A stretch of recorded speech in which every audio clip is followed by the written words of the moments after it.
Cricket में हमें सबसे ज्यादा कब अच्छा लगता है? जब हमारा फेवरेट प्लेयर सेंचुरी मारे, हमारी फेवरेट टीम डोमिनेट करे, या फिर हमारा फेवरेट प्लेयर खेल रहा हो। ऐसा ही कुछ होता था क्रिकेट के भगवान कहे जाने वाले सचिन तेंदुलकर के साथ। लेट 2000s में इंडिया क्रिकेट में इमर्ज कर रही थी एंड ये कहना गलत नहीं होगा कि उस टाइम पे भी इंडियन क्रिकेट टीम 35 इयर्स के सचिन तेंदुलकर पर डिपेंडेंट थी। सचिन तेंदुलकर के पास उस टाइम तक सब कुछ था, मगर फिर 2007 के वर्ल्ड कप में इंडियन टीम के ग्रुप स्टेज में ही एग्जिट करने के बाद Sachin Tendulkar out of form हो गए थे एंड इवन 2007-2008 की बॉर्डर गावस्कर ट्रॉफी में इंडिया 2-1 से हार गई थी। इसके बाद सब जगह बस उनके रिटायरमेंट की गूंज थी। इंडियन टीम पे सवाल उठने लग गए थे कि ये टीम कभी माइटी ऑस्ट्रेलियन टीम को डोमिनेट कर भी पाएगी या नहीं। और बॉर्डर गावस्कर ट्रॉफी 2007-2008 के बाद आती है कॉमनवेल्थ बैंक सीरीज, जिसने उस इंडियन क्रिकेट टीम को एक अलग रंग रूप दिया था और जिसने एक फॉरगॉटन प्लेयर को वापस लाने में भी हेल्प करी थी। Commonwealth bank series was actually a triangular series held between Australia, India and Sri Lanka. Australia और श्रीलंका की टीम हाल ही में वर्ल्ड कप फाइनल खेल कर आ रही थी, जबकि इंडियन टीम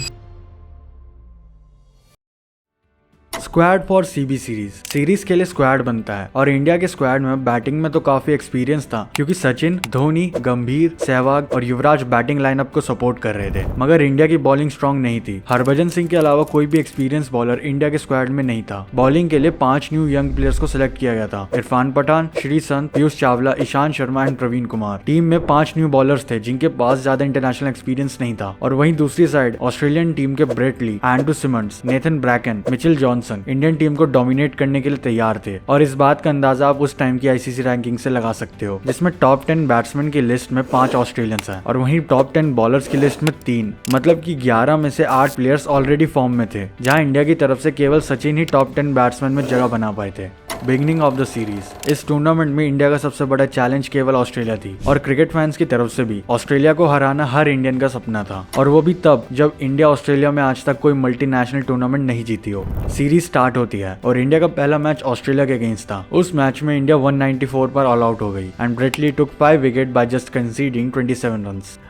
जिसका डर था वही हुआ। ब्रेट ली के ट्रैप में इंडियन बैटिंग लाइनअप फंस गया था और ये बात टीम के लिए काफी अलर्ट वाली बात थी, क्योंकि इंडियन टीम की कोर स्ट्रेंथ जो कि उनकी बैटिंग थी, वही एक बॉलर के सामने ढेर हो गई थी। वो तो शुक्र है कि बारिश हो गई, वरना इंडियन फैंस के दिल जो पहले से टूटे हुए थे वो और टूट जाते, resulting the match to be abandoned. India का अगला मैच श्रीलंका के अगेंस्ट था और वो मैच भी बारिश की वजह से अबेंडेंट हो गया था। थर्ड मैच फिर से ऑस्ट्रेलिया के अगेंस्ट था एट द एमसीजी। इस मैच में रिकी पॉन्टिंग ने टॉस जीत के पहले बैटिंग चूज करी। इनिंग्स की 4th बॉल पर ही एडम गिलक्रिस्ट श्रीसंत की बॉल पे एलबीडब्ल्यू आउट हो जाते हैं, लेकिन बाद में पता चलता है कि वो गलत आउट दिया गया था। देन मैथ्यू हेडन भी 25 रन स्कोर करके आउट हो जाते हैं and Australia was eight 37 for 2 in just 5.2 overs. और फिर तो जैसे विकेट्स की लाइन लग जाती है, रिकी पॉन्टिंग का स्लिप में कैच और फिर माइकल क्लार्क का शॉट मिड विकेट पे आउट हो जाना। That resulted Ishant Sharma to have 4 wickets and 3 wickets to Sreesanth. Newbie pace unit कहे जाने वाली इस यूनिट ने अब तक 7 ऑसी बैट्समैन को पवेलियन भेज दिया था एंड 43rd ओवर में Australia got all out at the score of just 159 runs. इसके बाद इंडिया बैटिंग करने आती है। हालांकि इंडिया की शुरुआत अच्छी नहीं रही, but still India manage to win the match with 5 wickets remaining. यह हार ऑस्ट्रेलियन टीम के लिए काफी बड़ा झटका था। ऐसा शायद ही हुआ होगा उस टाइम कि ऑस्ट्रेलियन टीम ने अपने इंपॉर्टेंट विकेट्स 2 ऐसे बॉलर को दे दिए जिनका टोटल ओडीआई एक्सपीरियंस केवल 38 मैचेस का ही था। और तो और ईशांत शर्मा अपना 4th ओडीआई ही खेल रहे थे और उनके ऐसे परफॉर्मेंस ने फैंस के दिलों में उम्मीद जगा दी थी।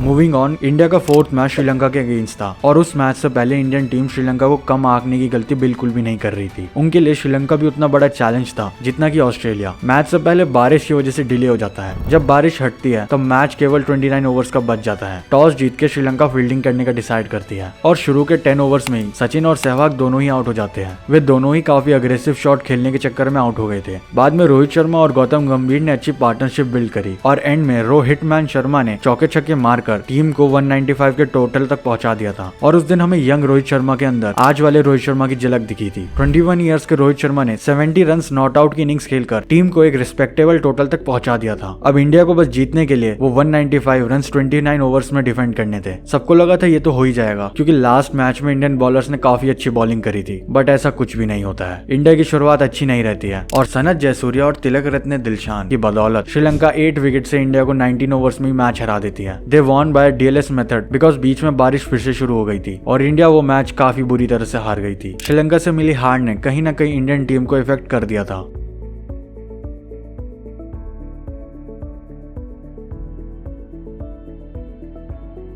और ऑस्ट्रेलिया वाला 5th मैच जो कि सिडनी क्रिकेट ग्राउंड में होने वाला था उसमें साफ साफ दिखाई दे रहा था। टॉस जीत के ऑस्ट्रेलिया ने बैटिंग ली और रिकी पॉन्टिंग महाराज ने मार दिए 124 रन। पॉन्टिंग इंडियन बॉलर्स को काफी अच्छे से टारगेट कर रहे थे एंड वो पिच भी काफी बैटिंग फ्रेंडली थी, जिस वजह से Australia scored a total of 317 run. जवाब में इंडियन टीम बैटिंग करने उतरती है और ब्रेट ली पहला ओवर डाल रहे थे। सामने थे सचिन तेंदुलकर। 4th बॉल पर एलबीडब्ल्यू की अपील।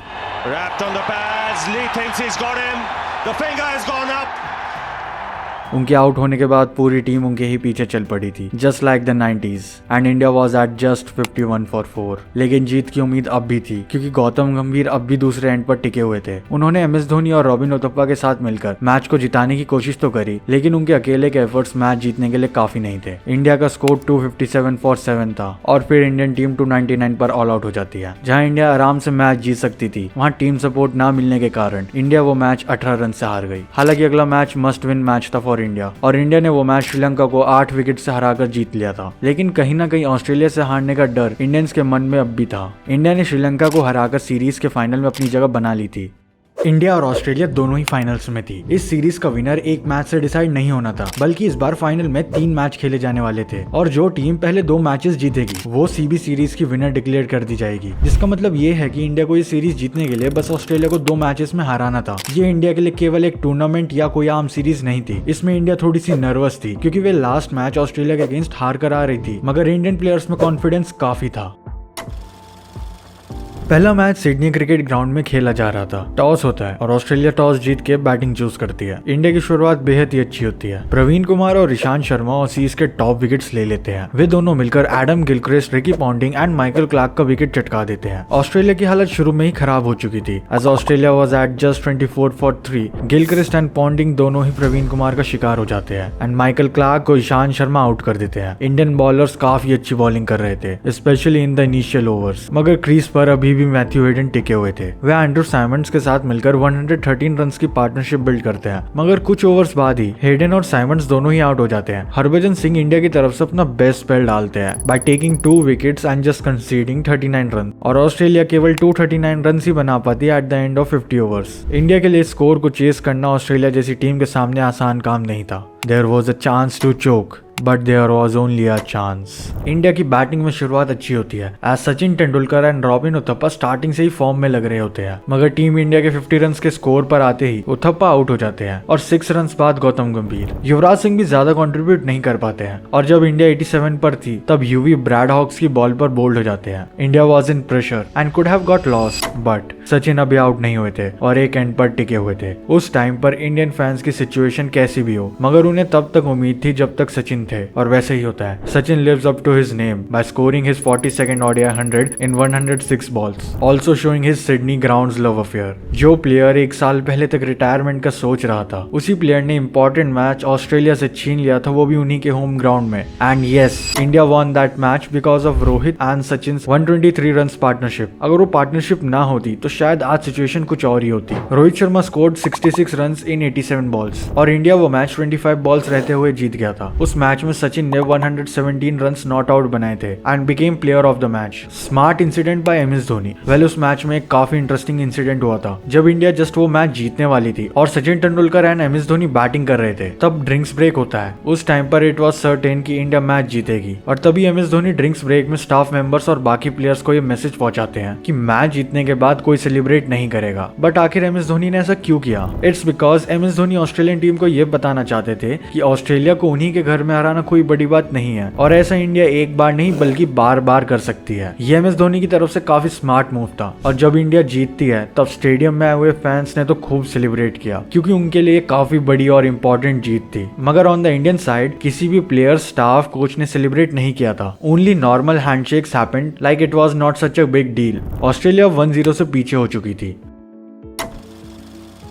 दूसरा फाइनल मैच ब्रिस्बेन में खेला जा रहा था। मैच का टॉस इंडिया ने जीता और MS धोनी ने बैटिंग करने का डिसाइड किया और पिछले ही मैच की तरह इंडिया की शुरुआत इस बार भी तेज रही। रॉबिन उथप्पा और सचिन तेंदुलकर बॉलर्स को टारगेट करके चौके मार रहे थे। इंडिया का 20th ओवर तक विकेट ही नहीं गिरा था। उथप्पा और सचिन मिलकर 94 रन की पार्टनरशिप बना देते हैं, बट बाद में इंडिया के विकेट्स एकदम से जल्दी गिरने लगते हैं और माइकल क्लार्क, सचिन एंड गंभीर का विकेट चटका देते हैं। दुख की बात यह होती है कि सचिन सेंचुरी बनाने से चूक जाते हैं। जब सचिन 91 पर बैटिंग कर रहे थे तब वे माइकल माइकल क्लार्क की बॉल पर पॉन्टिंग को कैच थमा देते हैं। सभी फैंस के मन में निराशा छा जाती है क्योंकि वे सचिन को सेंचुरी मारते हुए देखना चाहते थे, मगर फिर से इस बार सचिन 90s पे आउट हो जाते हैं। हालांकि सचिन के 91 रन की इनिंग्स की बदौलत टीम इंडिया 258 के स्कोर पर पहुंच जाती है। अब ऑस्ट्रेलिया को गेम में बने रहने के लिए ये टोटल चेस करना था और इंडिया को ये सीरीज जीतने के लिए बस एक और मैच जीतना था। ऑस्ट्रेलिया की बैटिंग में शुरुआत इस पूरी सीरीज में अच्छी नहीं रही थी, कोई ना कोई आके अर्ली विकेट्स ले ही जाता था। इस मैच में भी वैसा ही होता है और मैच की तीसरी ही बॉल पर एडम गिलक्रिस्ट प्रवीण कुमार को विकेट दे देते हैं। कुछ देर बाद पॉन्टिंग भी आउट हो जाते हैं और फिर माइकल क्लार्क भी। ऑस्ट्रेलिया के विकेट जल्दी गिरने लगते हैं, लेकिन मैथ्यू हेडन और एंड्रू साइमंड्स की पार्टनरशिप बन जाती है। इस पार्टनरशिप को तोड़ने का काम करते हैं हरभजन सिंह और वे साइमंड्स को LBW आउट कर देते हैं और थोड़ी देर में ही मैथ्यू हेडन रन आउट होकर आउट हो जाते हैं। And now Australia was eight 123 for 5 और इंडिया की जीत के लिए कुछ उम्मीदें बनने लग रही थी। ऑस्ट्रेलिया को अभी भी जीत के लिए 136 रन चाहिए थे और अभी तक आधी टीम पवेलियन लौट चुकी थी। माइकल हसी और जेम होप्स मैच को बचाने की कोशिश करते हैं, लेकिन फिर वे दोनों भी आउट हो जाते हैं। ऑस्ट्रेलिया की बैटिंग में लगातार विकेट्स गिरने के कारण ऑस्ट्रेलिया केवल 9 रन से वो मैच हार जाती है। उस फाइनल सीरीज में माइटी ऑसीज कहलाए जाने वाली टीम इंडिया को एक भी मैच में हरा नहीं पाई and India won the 2008 CB series defeating Australia by 2-0। Well, उस मैच का मैक्सिमम क्रेडिट हमें bowlers and captain MS Dhoni को देना चाहिए, जिस हिसाब से उन्होंने अपने बॉलर्स को यूज किया by doing bowling changes and also the bowlers जो मैच के हर फेज में विकेट निकालने की कोशिश में लगे हुए थे, वो उस जीत के लिए काफी इंपॉर्टेंट था।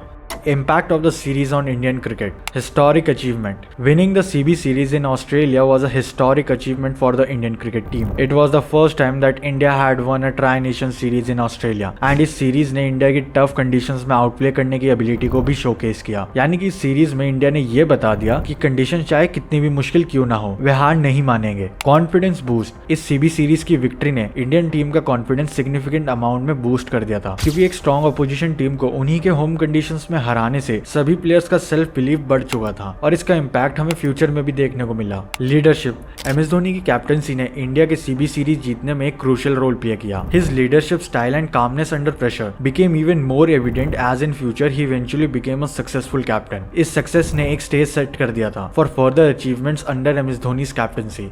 Team building.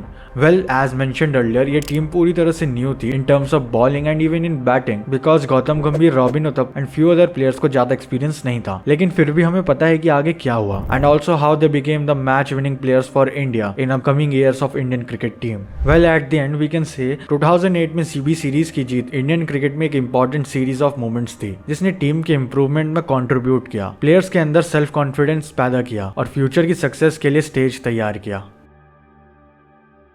Thanks for watching.